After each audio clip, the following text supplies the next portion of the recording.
In a mining colony prison, dozens of prisoners are forced to work every day while wearing a special gadget on their mouths that doesn't let them speak. When a machine known as the Crusher Pit breaks down, a guard calls prisoner Kai to fix it. In just a few minutes, Kai gets the machine working again. Suddenly the guards bring in a new prisoner and everyone is shocked to see Hatch, the general who lost a civil war against General Lang.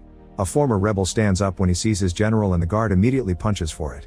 The prisoner retaliates with a headbutt and another prisoner uses the chance to punch a guard as well, throwing him on the floor to beat him up with his chains.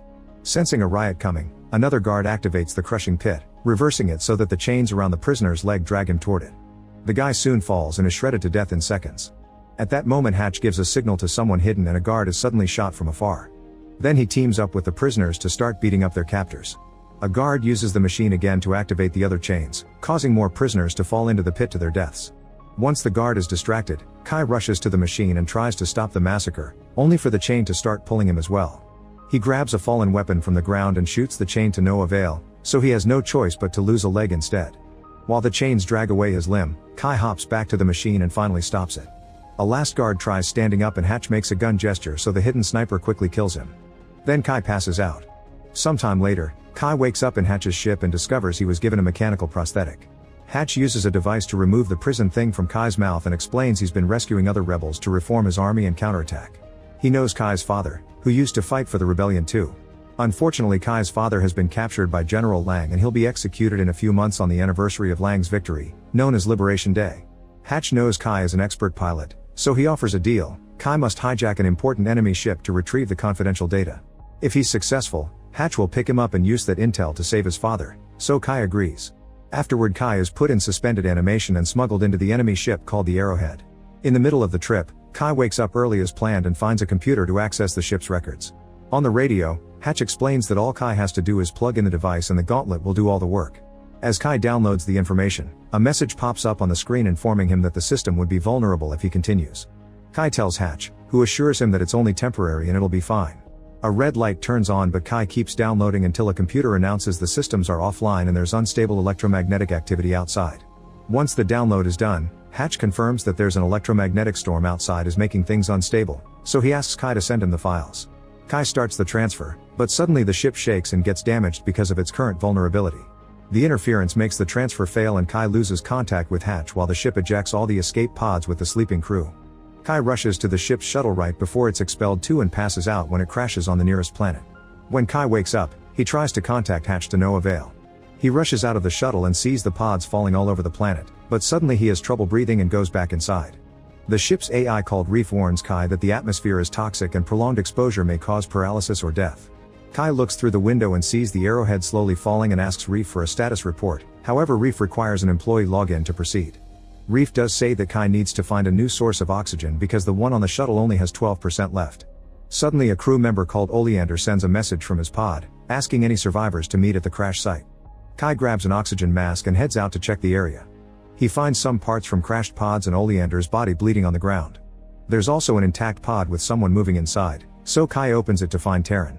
He shares his oxygen mask and takes her back to the shuttle while Oleander's body is dragged away by a mysterious presence. At the shuttle, Terran logs into the system and shows suspicion of Kai. Reef does a scan but can't find the Arrowhead wreckage, however Terran knows the escape pods will leave so they should find them before they get stuck. Kai follows her after failing again to send Hatch a message. While the duo wanders around, Terran explains they're actually on a moon and the planet is the big sphere they see on the sky.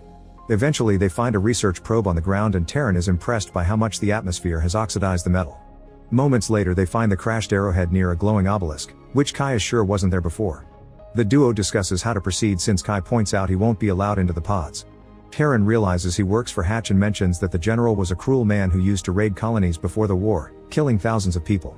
However Kai says it's all propaganda and decides to go back to the shuttle.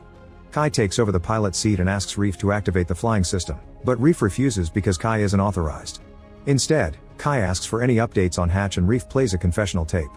A video shows Hatch after he lost the war admitting all his crimes, however Kai notices that Hatch makes a weird gesture and wonders if it's true. He asks Reef for more information, but it's classified. At that moment Oleander sends a new message saying evacuation will start in 30 minutes. Afterward Kai goes back to Terran and agrees to leave with her regardless of risk. Terran points out his clothes will give him away, so he starts taking off the main parts of the uniform while something watches from the shadows. Then the duo tries to reach the Arrowhead, only for an earthquake to suddenly hit the area. Karen turns around and is shocked to see Kai being dragged away by something in a cave. She grabs his hands and tries pulling him out, however she isn't strong enough and Kai is taken away. Scared, Taryn runs toward the arrowhead but it's too late, the pods have left without her. Not knowing what else to do, Taryn returns to the shuttle to rest. 4 days later, she's exploring the area and finds Kai's gauntlet and axe on the ground. Not far from there, she finds the glowing obelisk and Kai on the ground covered in goo. To her shock, his leg is completely healed. She takes him back to the shuttle and runs some tests, only to discover he's now in a symbiotic relationship with another organism that healed him and made him immune to the toxic environment. Reef keeps on trying to offer information and an annoyed Taryn shuts it up, reminding it to only speak when prompted. When Kai finally wakes up, he explains that he doesn't remember anything, only that he was asleep. He feels quite heavier yet fine. Karen points out she can't fly the shuttle either because she's a biologist, only certain employees had access to that system. The duo decides to check the obelisk and Kai hits it with his axe, discovering it's actually a soft cocoon. Inside they find Oleander's body also covered in goo. They carry him back to the shuttle and when Taryn touches Oleander's face with her bare hand, he keeps on twitching. Kai pulls out some wires to bring the scanner outside and they scan Oleander's eyes, which finally gives them access to the flying system. Kai immediately starts getting the engine ready while asking Reef about Liberation Day, learning he still has 76 days before they execute his father. Taryn is shocked to hear he won't bring Oleander along and realizes she knows Kai. It turns out he used to work for her father when she was a kid. She points out that the man she knew back then would never leave someone behind to die. Outside, Oleander finally awakens and throws up. Kai and Taryn come out to check on him and Oleander starts yelling about how Hatch is going to kill them all. Then he picks up a gun from the ground and Kai jumps to punch him at the same time he shoots. After knocking Oleander out, Kai turns around and discovers Taryn is dead. Furious, he starts beating Oleander up. Suddenly he freezes because he notices he's been shot as well. His body starts wriggling and he passes out on the ground. Sometime later, Kai wakes up near the obelisk, looking perfectly healed. After seeing mysterious lights flying in the sky, he goes back to the shuttle area and is shocked to see Taryn's and Oleander's skeletons. He enters the shuttle and discovers the engine is failing, so he asks Reef for an explanation. It turns out he's been missing for 34 days, during which the engine was left running and eventually burned out. There are 42 days left until Liberation Day. Reef also reveals that while Kai was gone, it detected Oleander's heartbeat in the area, meaning he's being revived just like Kai. Curious, he goes to the caves and notices footprints on the sand. When he reaches out, his hand glows like the obelisk so he decides to go back. For the next few days, Kai searches for crashed pods and takes their parts to fix the engine. He also retrieves Taryn's ID badge. Reef plays cartoons for him while he works. One night, Kai wakes up when he hears a strange sound. Suddenly he starts feeling unbearable pain and Reef detects an alarming heart rate. Kai leaves the bed only to fall in agony, breaking the repairs he's been doing. Reef points out he may do worse and asks him to leave. Then Kai runs to the cave and hears the same weird noise before a terrifying monster appears. He immediately runs out and falls to his knees in pain as weird limbs come out from his back, making him pass out. Sometime later, Kai wakes up covered in goo again and returns to the shuttle. He concludes fear and pain trigger the transformation and wants to get rid of the creature inside him. Frustrated, he starts punching the engine and mentions Liberation Day, desperate to save his father. Unfortunately, Reef informs him that he slept for a long time and Liberation Day happened 2 days ago. A crying Kai goes out and falls on the ground, accepting his fate is to be stuck here forever. 3 years later, Kai is still living on the moon.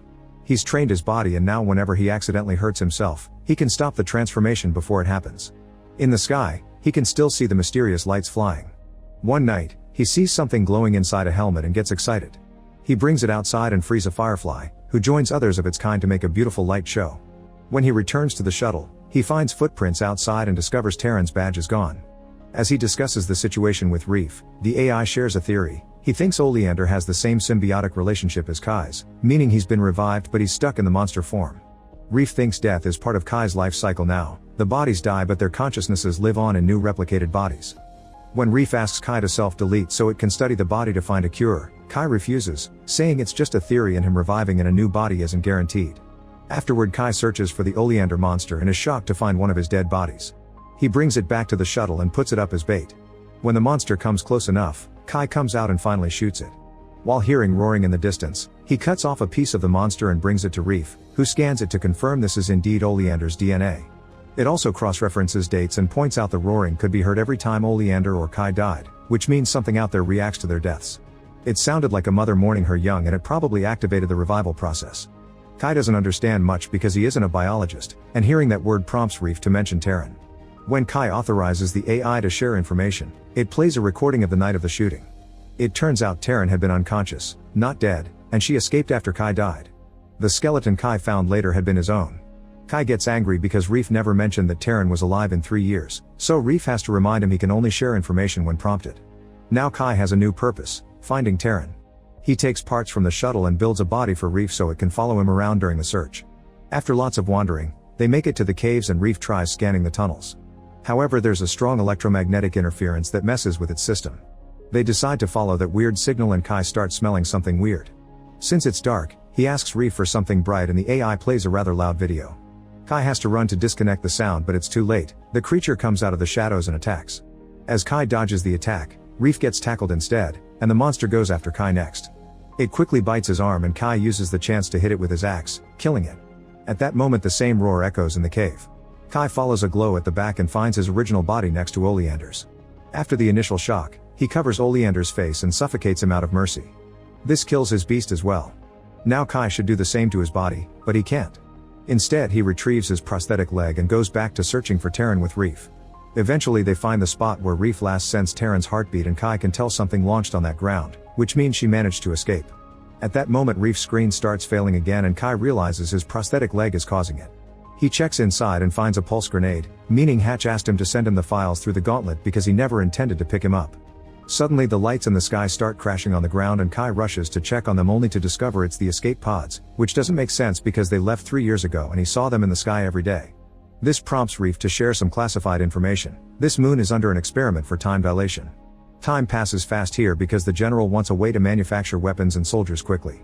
Years pass on the moon while outside it's only been minutes. At that moment Kai sees a ship approaching so he gets the research probe ready.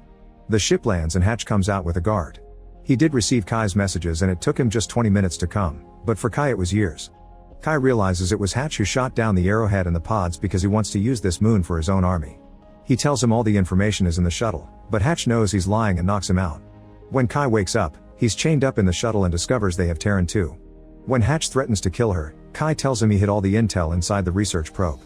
Then Hatch goes looking for the probe and once he finds what he wants, he activates the grenade in Kai's leg. However, Kai expected this and put the grenade inside the probe, which now explodes.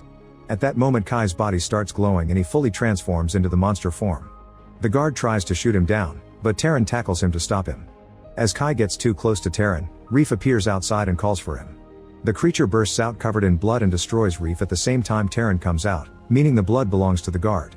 With sweet words, Taryn reaches out to the creature and tells him he can control it. The beast steps back and soon Kai returns to his human form. He returns to Taryn and together they grieve for Reef. Suddenly a heavily wounded Hatch appears and starts shooting at Kai before stabbing him. Kai uses his monster strength to grab Hatch by the neck and allows a creature limb to come out to kill him. Afterward the duo manages to reactivate Reef and they escape in Hatch's ship. Meanwhile near Hatch's body, a roar can be heard. Make sure to subscribe and turn on notifications so you can watch more videos like this. Thanks for watching.